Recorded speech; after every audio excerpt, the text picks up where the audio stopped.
Hello guys, ഇന്നൊരു Sunday വ്ളോഗാണേ. എല്ലാ സൺഡേസും ഞങ്ങൾ മടി പിടിച്ച് കുറേ നേരം വൈകി എണീറ്റിട്ട് പിന്നെ ഒന്നിനും സമയം ഉണ്ടാവില്ല. അങ്ങനെ ഞങ്ങൾ തീരുമാനിച്ചു ഇന്ന് ഇത്തിരി നേരത്തെ എണീക്കാമെന്ന്. നേരത്തെ എണീറ്റിട്ട് കുക്ക് ചെയ്ത് എന്തെങ്കിലുമൊക്കെ കഴിച്ച് റിലാക്സ്ഡ് ആയിട്ട് കുറച്ച് നേരം ഇരിക്കാമെന്ന് വിചാരിച്ചു. അങ്ങനെ ബ്രേക്ക്ഫാസ്റ്റിന്റെ പരിപാടികളിലേക്ക് കടന്നു. ഞാനാണെങ്കിൽ തലേദിവസം കുറച്ച് ചെറുപയർ കുതിർത്ത് വെച്ചിട്ടുണ്ടായിരുന്നു. അതിലേക്ക് 2 പച്ചമുളകും ഇഞ്ചിയും ഇട്ട് നന്നായിട്ട് അരച്ചെടുത്ത് ദോശ ഉണ്ടാക്കാമെന്ന് വിചാരിച്ചു.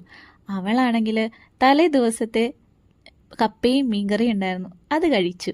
ഞാൻ പിന്നെ ദോശ ഉണ്ടാക്കാൻ തന്നെ വിചാരിച്ചു കേട്ടോ. ചെറുപയർ ദോശയും അതിൻ്റെ കൂടെ കുറച്ച് മീൻകറിയും പിന്നെ 2 മുട്ട പുഴുങ്ങിയതും കൂടെ കൂട്ടി ഞാൻ രാവിലത്തെ ബ്രേക്ക്ഫാസ്റ്റ് തീർത്തു. അതിനുശേഷം ഞങ്ങൾ കുറച്ച് സാധനങ്ങൾ വാങ്ങാൻ വേണ്ടി പുറത്തു പോയിട്ടുണ്ടായിരുന്നേ.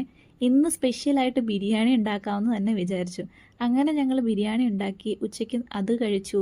പിന്നെ നേരെ പുറത്തേക്ക് ഇറങ്ങി ഒരു ചായയും 2 വടയൊക്കെ കഴിച്ചിട്ട്